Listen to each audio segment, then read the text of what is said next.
Assalamualaikum, saya Astrid Siska Pratiwi, peserta Latsar CPNS tahun 2025 Gelombang 1 Angkatan 1. Saya berasal dari Poltekkes Kemenkes Aceh dengan formasi jabatan dosen asisten ahli.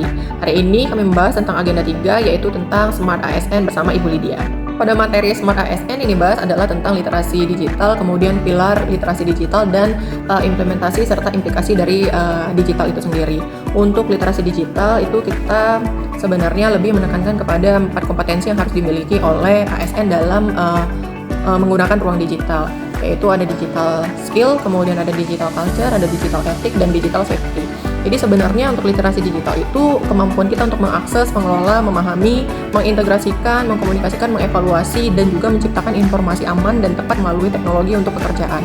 Jadi untuk digital skill sendiri itu kemampuan kita untuk menggunakan perangkat lunak maupun perangkat keras. Jadi contohnya seperti kemampuan kita menggunakan suatu platform, kemudian aplikasi seperti itu. Jadi dan itu tujuannya untuk peningkatan efisiensi dan produktivitas agar pelayanan publik itu lebih baik. Kemudian untuk digital culture itu kemampuan kita untuk membaca, menguraikan, membiasakan, memeriksa, dan membangun wawasan kebangsaan. Jadi dengan penerapan nilai-nilai Pancasila dan Bhinneka Tunggal Ika dalam keseharian kita. Dan kita mampu menanamkan nilai-nilai berakhlak dan budaya kerja ASN dengan karakter yang kuat.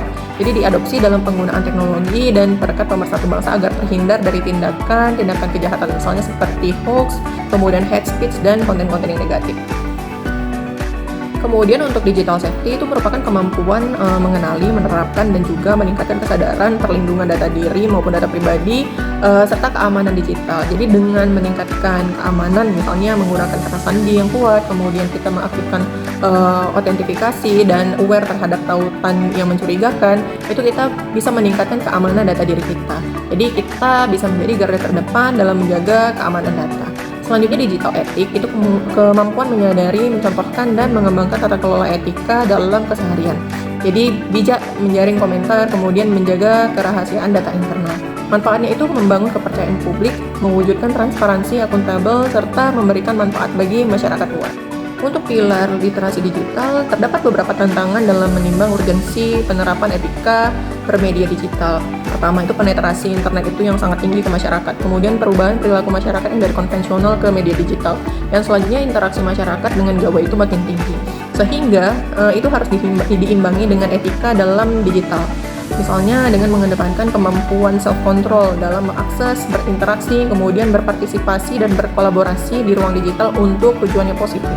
Agar kita aman dalam bermedia digital, setiap individu itu harus memiliki kecakapan agar dapat terhindar dari kejahatan digital dan proteksi data baik individu maupun data publik. Implementasi dari literasi digital dan implikasinya itu dijelaskan bagaimana menggunakan mesin pencari informasi, mulai dari penggunaan keyword, kemudian berbagai karakter, istilah, sinonim, itu untuk memudahkan kita dalam mencari informasi.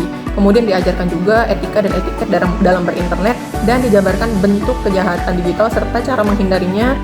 Kemudian diajarkan juga beda antara data umum dan data khusus, sehingga kita dapat memilah informasi mana yang bisa kita share ke umum dan mana yang tidak boleh kita share terkait dengan data-data diri kita. Seluruh materi pada agenda 3 merupakan rangkaian yang tidak terputus untuk mengantarkan kami pada proyek yang besar pada agenda habituasi di instansi masing-masing, di mana agenda 3 ini menjadi inspirasi kami berpikir kritis dan menemukan isu, menemukan gagasan solutif, dan mengaktualisasikan mata pelajaran di dalam agenda habituasi. Demikian yang dapat saya sampaikan, sampai jumpa lagi.